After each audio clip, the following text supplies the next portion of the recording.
ಇನ್ನು ಚಿತ್ರದುರ್ಗದ ರೇಣುಕಾ ಸ್ವಾಮಿ ಕಿಡ್ನಾಪ್ ಮತ್ತು ಕೊಲೆ ಪ್ರಕರಣ ಸಂಬಂಧ ಕೋರ್ಟ್ಗೆ ಹಾಜರಾಗಿದ್ದಾರೆ. ಕೊಲೆ ಆರೋಪಿ ನಟ ದರ್ಶನ್ ಲಾಸ್ಟ್ ಟೈಮ್ ಹೋಗಿರಲಿಲ್ಲ. ಕೋರ್ಟ್ ವಾರ್ನಿಂಗ್ ಕೊಟ್ಟಿತ್ತು ದರ್ಶನ್ಗೆ. ಬೆಂಗಳೂರಿನ 57ನೇ ಸಿಸಿಎಚ್ ಕೋರ್ಟ್ಗೆ ದರ್ಶನ್ ಬಂದಿದ್ದಾರೆ. ಮತ್ತೊಬ್ಬ ಕೊಲೆ ಆರೋಪಿ ಪವಿತ್ರ ಗೌಡ ಕೂಡ ಹಾಜರಾಗಿದ್ದಾರೆ. ರೇಣುಕಾ ಸ್ವಾಮಿ ಕೊಲೆ ಪ್ರಕರಣದ ಮೊದಲ ಆರೋಪಿಯಾಗಿದ್ದಾರೆ ಪವಿತ್ರ ಗೌಡ. ಕಳೆದ ಬಾರಿ ಹಿಯರಿಂಗ್ ಇದ್ದಾಗ ದರ್ಶನ್ ಹೋಗಿರಲಿಲ್ಲ. ಕೋರ್ಟ್ ತರಾಟೆಗೆ ತೆಗೆದುಕೊಂಡಿತ್ತು. ಹಾಗಾಗಿ ಇವತ್ತು ಕೋರ್ಟ್ಗೆ ಹಾಜರಾಗಿದ್ದಾರೆ ಕೊಲೆ ಆರೋಪಿ ನಟ ದರ್ಶನ್. ಚಿತ್ರದುರ್ಗದ ರೇಣುಕಾ ಸ್ವಾಮಿ ಕಿಡ್ನಾಪ್ ಮತ್ತು ಕೊಲೆ ಪ್ರಕರಣ ಸಂಬಂಧ ಇವತ್ತು ಕೋರ್ಟ್ ಇತ್ತು. ದರ್ಶನ್ ಹಾಗೆ ಪವಿತ್ರ ಗೌಡ ಇಬ್ರು ಕೂಡ ಕೋರ್ಟ್ಗೆ ಹಾಜರಾಗಿದ್ದಾರೆ. ಇದು ಪವಿತ್ರ ಗೌಡ ಅವರ ನಿವಾಸ, ನೀವೇನು ನೋಡ್ತಾ ಇದ್ದೀರಿ ಈಗ ಅದು. ಅಲ್ಲಿಂದ ಪವಿತ್ರ ಗೌಡ ಕೋರ್ಟ್ಗೆ ಅಂತ ಹೊರಟಿರುವಂಥದ್ದು. ಮತ್ತೊಬ್ಬ ಕೊಲೆ ಆರೋಪಿ ದರ್ಶನ್ ಕೂಡ ಕೋರ್ಟ್ಗೆ ಆಗಮಿಸಿದ್ದಾರೆ.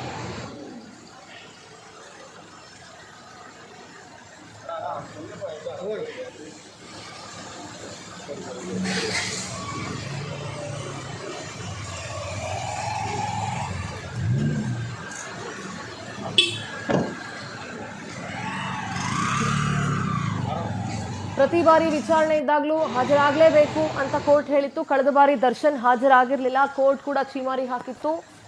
ಯಾಕೆ ಬಂದಿಲ್ಲ, ಬರಲೇಬೇಕು ಅಂತ. ಸಿನಿಮಾ ನೋಡಕ್ಕೆ ಹೋಗೋಕ್ಕಾಗತ್ತೆ, ಕೋರ್ಟ್ಗೆ ಬರೋಕ್ಕಾಗಲ್ವಾ ಅನ್ನುವಂಥ ಪ್ರಶ್ನೆ ಮಾಡಿತ್ತು court.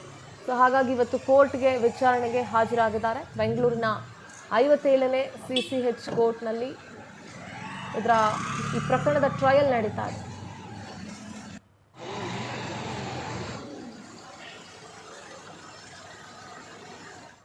Film bureau correspondent Deepika ದೂರವಾಣಿ ಸಂಪರ್ಕದಲ್ಲಿ ಜಾಯ್ನ್ ಆಗ್ತಾ ಇದ್ದಾರೆ. ದೀಪಿಕಾ, ಕಳೆದ ಬಾರಿ ಕೋರ್ಟ್ಗೆ ದರ್ಶನ್ ಹೋಗಿರಲಿಲ್ಲ. ಕೋರ್ಟ್ ಕೂಡ ವಾರ್ನ್ ಮಾಡಿತ್ತು, ಯಾವುದೇ ಕಾರಣಕ್ಕೂ ಕೋರ್ಟ್ಗೆ ತಪ್ಪಿಸ್ಕೊಳ್ಳೋದಕ್ಕಾಗಲ್ಲ ಅಂತ ಹೇಳಿ. ಇವತ್ತು ಪವಿತ್ರ ಗೌಡ ಹಾಗೆ ದರ್ಶನ್ ಇಬ್ರು ಕೂಡ ಕೋರ್ಟ್ಗೆ ಅಟೆಂಡ್ ಮಾಡಿದ್ದಾರೆ. ಸದ್ಯದ ಅಪ್ಡೇಟ್ಸ್ ದೀಪಿಕಾ.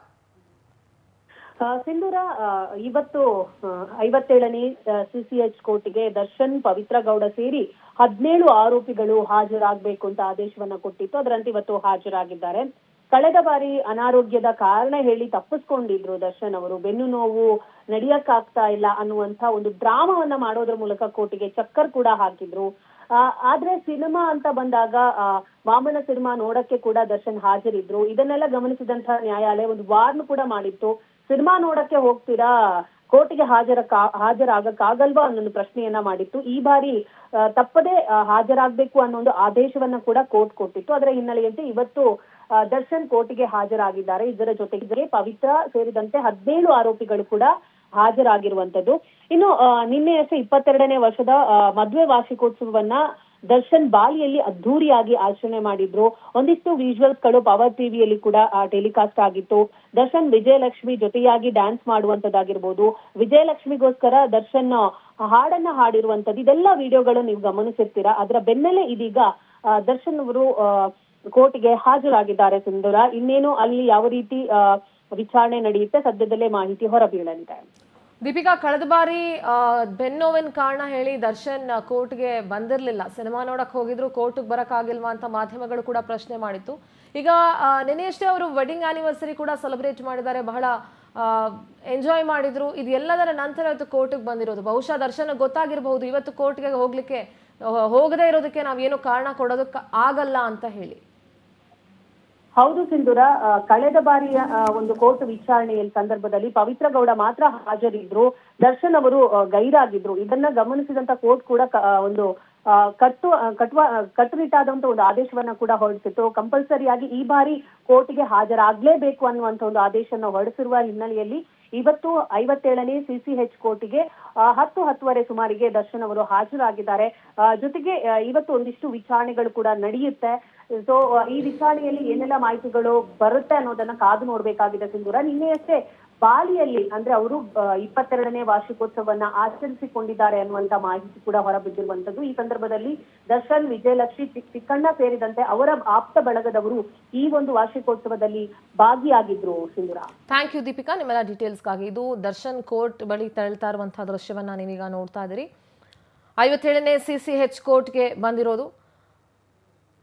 ರೇಣುಕಾ ಸ್ವಾಮಿ ಹತ್ಯೆ ಪ್ರಕರಣದ 2ನೇ ಆರೋಪಿ ನಟ ದರ್ಶನ್. ಈ ಪ್ರಕರಣದ ಮೊದಲನೇ ಆರೋಪಿ ಪವಿತ್ರ ಗೌಡ. ಇಬ್ರು ಕೂಡ ಬೆಂಗಳೂರಿನ 57ನೇ ಸಿಸಿಎಚ್ ಕೋರ್ಟ್ ವಿಚಾರಣೆಗೆ ಬಂದಿರುವಂತಹ ದೃಶ್ಯವನ್ನ ನೀವು ನೋಡ್ತಾ ಇದ್ದೀರಿ. ಬಹಳಷ್ಟು ಒಂದಷ್ಟು ಇದನ್ನ ಕೇಳಿದ್ರು ಕೋರ್ಟ್ ಹತ್ರ, ನಾವು ಬೇರೆ ಬೇರೆ ಸ್ಟೇಟ್ಗಳಿಗೆ ಹೋಗೋದಕ್ಕೆ ಟ್ರಾವೆಲ್ ಮಾಡೋದಕ್ಕೆ ಪರ್ಮಿಷನ್ ಕೊಡಿ ಅನ್ನುವಂಥ ವಿಚಾರವನ್ನ ಕೇಳಿದ್ರು. ಕೋರ್ಟ್ ಅದಕ್ಕೂ ಕೂಡ ಪರ್ಮಿಷನ್ ಕೊಟ್ಟಿತ್ತು. ಅದಾಗ್ಯೂ ಕಳೆದ ಬಾರಿ ಬೆನ್ನೋವಿನ ಕಾರಣ ಹೇಳಿ ದರ್ಶನ್ ಬಂದಿರಲಿಲ್ಲ. ಧನ್ವೀರ್ ಅವರ ವಾಮನ ಸಿನಿಮಾ ನೋಡ್ಲಿಕ್ಕೆ ಅಂತ ಹೋಗಿದ್ರು. ಈ ಪ್ರಕರಣದ ವಿಚಾರಣೆ ಯಾವ ಹಂತದಲ್ಲಿದೆ, ಏನು ಎತ್ತ ಅನ್ನೋದು ಗೊತ್ತಾಗಬೇಕು. ಯಾಕಂದ್ರೆ ಕೋರ್ಟಲ್ಲಿ ಟ್ರಯಲ್ ನಡೀತಾ ಇದೆ. ಸೊ ಕೋರ್ಟ್ಗೆ ಬಂದಿರುವ ದೃಶ್ಯವನ್ನ ನೋಡ್ತಾ ಇದ್ದೀವಿ.